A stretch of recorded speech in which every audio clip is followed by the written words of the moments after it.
Hello friends, hi, how are you? నేను మీ పల్లవి from Pallavi creations. ఈరోజు మనం బేబీ ఫుడ్ ఎలా చేయాలో చూద్దాం. దానికోసం కావాల్సిన ఇంగ్రీడియంట్స్ ఏంటో చూసేద్దాం. ఓకే ఫ్రెండ్స్, మనకి ఉగ్గుకి కావాల్సిన ఇంగ్రీడియంట్స్ ఏంటంటే బియ్యము, కందిపప్పు. సో ఫ్రెండ్స్, మనం బియ్యము దొడ్డు బియ్యం తీసుకుంటాము. దీన్ని హంసల బియ్యం అంటారు. సో ఇవైతేనే రుచిగా ఉంటాయి, టేస్ట్ బాగుంటుంది. సో మనకి ఏ మెజర్మెంట్లో తీసుకోవాలంటే పావుసేరు బియ్యానికి 2 పిడికిల పెసరపప్పు. సో అర్ధసేరు బియ్యానికి 4 పిడికిల పెసరపప్పు తీసుకోవాలి. సో దీన్ని మంచిగా వాష్ చేసుకొని ఒక హాఫ్ అన్ అవర్ సోక్ చేసి పెట్టుకోవాలి. ఓకే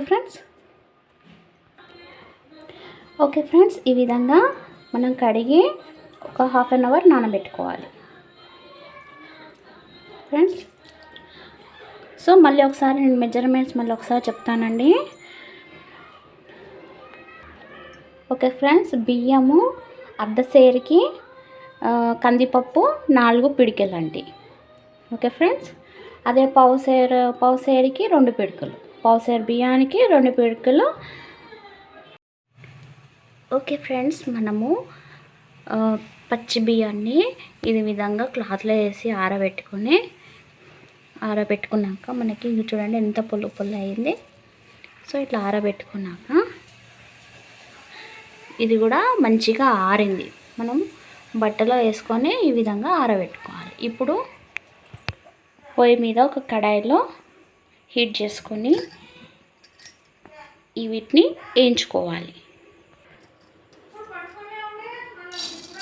ఈ విధంగా వేసుకొని వేయించుకోవాలి. ఈ విధంగా మంచిగా వేయించుకోవాలి. సో వేయించుకున్నాక మళ్ళీ కలుద్దాం. ఓకే ఫ్రెండ్స్, ఈ విధంగా మనం వేయించుకున్నాక ఇప్పుడు ఇందులో బియ్యం పోసి బియ్యం కూడా లైట్గా దూరగా వేయించుకోవాలి. సో వేయించుకున్నాక తీసి దీన్ని గ్రైండ్ చేసుకోవాలి. Okay friends.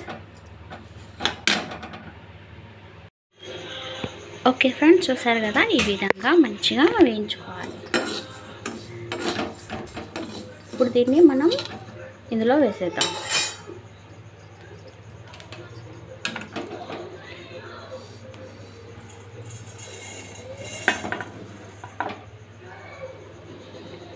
ఇప్పుడు ఈ మిగిలినవి కూడా ఆ విధంగానే వేయించుకొని దీన్ని గ్రైండ్ చేసుకోవడమే.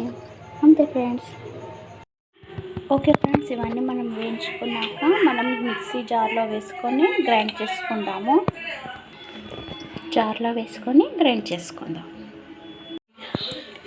ఓకే ఫ్రెండ్స్, చూసారా, ఈ విధంగా మనం మంచిగా గ్రైండ్ చేసుకొని ఒక ఎయిర్ టైట్ బాక్స్లో మనం స్టోర్ చేసుకోవచ్చు. సో మీకు కనుక ఈ వీడియో నచ్చినట్టయితే వీడియోని లైక్ చేయండి, షేర్ చేయండి. అలానే ఛానల్ని ఫస్ట్ టైం చూస్తున్న వాళ్ళైతే ఛానల్ని సబ్స్క్రైబ్ చేయడం మర్చిపోవద్దు. మరిన్ని వీడియోలతో మళ్ళీ కలుద్దాం. Until then stay tuned, stay safe. Thank you for watching. Bye friends.